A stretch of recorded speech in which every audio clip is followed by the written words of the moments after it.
فلک داد و فلک داد و فلک داد.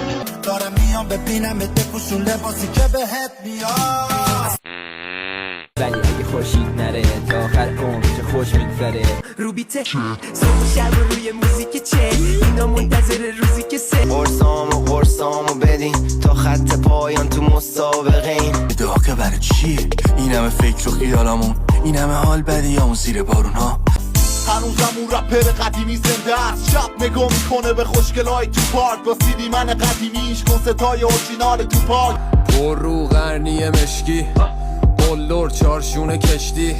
برگ و ساق آدمه ولی مرده ریشه ها که جاشو داده به خوی خصلت گرگ ویشه ها. الو یاسی چطوری؟ نارا چی میخوری؟ تابلوی راهنما تو راه شلوغ ذهن، همه منو تحریم میکنن و تو به فکرش صدور مهدور. واسه من این صحنه غروره، خوش اومدید به این جشن شکوه. به سلامتی پاکیه دوتا پیک بزنیم قبل شروع.